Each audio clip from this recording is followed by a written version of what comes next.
Well, hello and welcome to part 2 of the notes for the unit on the states of matter. So in the first section, we just looked at these different characteristics of solids, liquids, and gases. We talked about kinetic theory and how that explains the behavior of those different states. Now we're going to look at something that's probably pretty familiar, most of this will be, and that's what we call changes of state. So it asks the question, well, what happens when we change from a solid to a liquid, or a liquid back to a solid, or any change between one of the states to another? Some of these terms you'll know, and some of them might be unfamiliar. So what I've done here is provided on your notes page two little diagrams. One is sort of a triangular format, and one is more of a line format. So I'm going to work through both of those and then have you do the second page on your own. On each one, I want you to put arrows showing the change from one state to another, and then label that arrow with what that change of state is called. Each of those is also going to be either an endothermic or exothermic process. Those might be new words for you. And then anything else you think helps you to understand. Now, I'm not going to add anything, but there might be something you'd like to put on there. I want to point out that this goes with section 3.3 in your textbook if you'd like to look at this in another way, read through it, maybe review some of the terms yourself in a more of a reading format. So if we look at this first diagram here, we're going to put arrows in to represent the different changes of state. So maybe we'll start with one that's probably most familiar to you, and that is a change that goes from a solid to a liquid. So the most familiar case would be if we have ice turning into liquid water. And of course, we know that as melting. That's the name of that change of state. And then the reverse process, how do we turn liquid water back into ice? You put it in the freezer, right? Well, that process then is just called freezing. You might also hear it called solidifying, turning into a solid, because if you're not dealing with water, a lot of times people have a hard time using the word freezing. For example, if we have a liquid metal, like a really hot aluminum, it's been melted maybe in a factory, and then it solidifies into something that you can use, maybe the part of a car engine or something. People have a hard time describing that as freezing because you tend to think of freezing as something really cold. But of course, for metals, this freezing and melting happens at much higher temperatures than it would for water. Okay, something to point out, and we'll talk more about this in a separate video, is these will happen at the same temperature. So for water, it's 0 degrees Celsius or 32 degrees Fahrenheit. So if we're adding heat to something, it's going to melt it. If we're taking heat away, we're going to freeze it. Okay.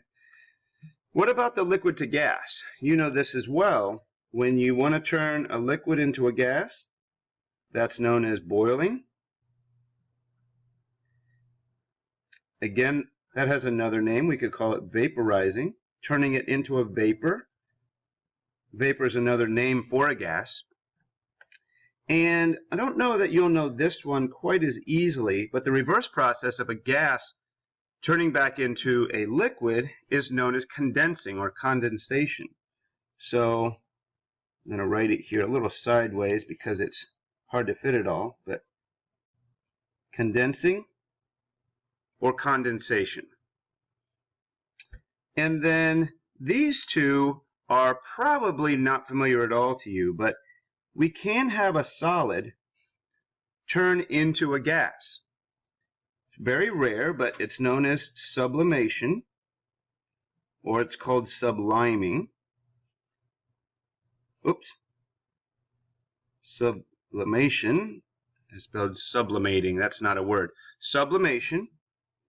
And the reverse process of the gas turning back into a solid is known as deposition. Very sciencey sounding words. It's related to the word deposit. So the gas particles deposit themselves on the solid. It's going to actually happen for a couple of different things, but again, it's pretty rare. So sublimation, solid to gas, and deposition from gas back into solid. So we want to label these each as endothermic or exothermic. And let me point out the difference. If something is endothermic, that means we need to add heat energy to get it to happen. And if it's exothermic, it will give off heat energy as it happens. You can maybe stop, pause this, and write those if you need to, but I want to remind you of something we talked about in the first section, and that is that gas particles are particles with a lot of energy, whereas solid particles have much, much less. So when we are adding heat energy, we're going from that more solid, structured phase into a more free, loose, energetic phase. So in this case, the endothermic processes would be melting. See how we're going from solid to liquid, giving those particles more energy.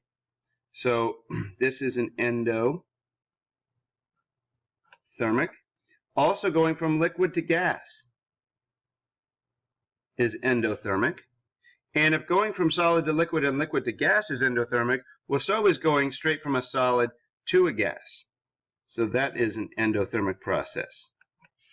And the other three are just the opposite. In order to get those to happen, you need to remove some of the energy from those energetic particles to get them to be slower, more structured, closer together, pull more strongly towards each other. So the freezing process is exothermic. The condensing process is exothermic. And the deposition process is exothermic. It's a pretty tight squeeze in there. I might recommend for you, if you use maybe some colored pencils or markers, you could put the endothermic processes in one color, the exothermic in a different color. So let's look at the same information down here. There's some things I like about this solid to liquid to gas. Notice it doesn't have that sort of circular feel to it. So everything going in this direction is considered endothermic. And everything going in the opposite direction is considered exothermic. So two terms I want you to be familiar with. Let's have a little separation here between the two diagrams.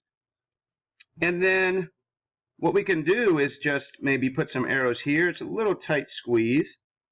Solid to liquid is melting. Liquid back to solid is freezing. Liquid to gas, boiling. And gas back to liquid is condensing. I wrote shorter terms for those: melt, boil, freeze, condense. And then we do have to fit in this from the solid straight to the gas. That's subliming. Or gas back to solid. That's the deposition. So those two are a little harder to show on that diagram. But I do like this because you can see one direction is endothermic, the other direction exothermic. All right, here's what I'm going to have you do on page 2. I'm going to have you do this on your own just to summarize what we saw there. This is just a different form. So I want you to name the 6 state changes that I described, and then just tell we're changing from what state into what state. And is that exothermic or endothermic? Okay, so it's just summarizing in the same or in a different form what we described on those other 2 diagrams. So why don't you stop that there, finish that up, and I'll take a look at it when I get it from you. All right, so you can obviously tell this is a little extra part that's been inserted in a little after that original video. So I've added a little element to this, which I think is an important thing for you to be able to do, and it connects nicely with the last unit that we just finished. We talked about the 3 different states of matter, and then we did a lab where you looked at the changes of state. So one thing I want you to be able to do is to analyze a heating curve. This is just like what you made in the lab. So what I've got here on this page is just a sample. This is a totally made up set of data, but it still allows you to do what I want you to be able to do, okay? And it all starts with this key step right here first. Label all three states and the two temperatures for the changes of state. So what I'm asking you to do is to put onto the graph solid, liquid, and gas so that you can tell between what temperatures you have solid, a liquid, and a gas. Okay? So remember one important thing, and that is during a change of state, the temperature will not rise or fall. So the temperature will be flat. So the first thing you do is locate the flat areas of the graph. That's where the changes are happening. Okay? So here's a flat area here, and here's a flat area here. Okay? Now think about what has to happen first. The lower temperature must be where the solid and the liquid are changing state. So either solid into liquid or liquid freezing back to solid. Okay? So this temperature right here, see how it lines up with that horizontal, is what we call the melting or freezing point. Okay, that's about halfway between 40 and 80. And then up here, where the other flat area is, that is what we call the boiling point. The temperatures at which those changes take place. So at temperatures lower than the melting point is when you only have a solid. So put a little S for this sloping area here. And then once the solid has melted, it's all in the form of a liquid. So this sloping part here, you're seeing just the liquid. And then up here is where the liquid changes into the vapor or the gas state, boils as we call it. And so once that's done, you will only have gas. All right, so I've labeled my three states of matter with the sloping areas, and the two changes, melting and freezing, happen at this temperature, boiling happens at this temperature. We would also have condensing happening. We don't call it a condensing point usually, we just call it boiling point. That's why I didn't include that. Okay, and then look at the questions I'm going to ask you to answer. What is the melting or freezing point? Again, we've identified that here. So roughly halfway between 40 and 80, so I'm going to say 60 degrees C. And the boiling point is my next question. That happens up here at 160. Again, I've made up these numbers, so there's no real substance like this. Okay, and then I might ask you this. How much energy does it take to boil it at its boiling point? Okay, so boiling means changing from liquid to gas. That happens during the time that the graph is flat. So if I ask you how much energy is involved, we have to go down to the horizontal axis numbers, where we're measuring how much heat energy has gone in or come out of the substance. So you notice that during the flat part, look at the energy. I started there at 8,000 joules. I ended at 10,000 joules. Between the time is a jump of 2,000 joules. So we're looking for changes in energy on the horizontal axis. We're not looking for the point where it is at 2,000 joules. We're talking about a difference here. That's the energy it takes to boil it. How much energy does it take to warm the melted liquid until it starts boiling? Okay, so let's look at the graph. The melted liquid. So that means melting is all done. Melting finishes right here when we have by then put 4,000 joules in. And boiling begins at 8,000 joules. So how much energy does it take to go from here to here? From 4 to 8,000? That's a difference of 4,000 joules. Again, we're looking at differences along this axis, whereas on the temperature axis, we typically are asked about a particular value on it. You kind of see the difference there. All right? So there's an example of the key things that you're going to do when you analyze a heating curve, okay? The kinds of questions you answer.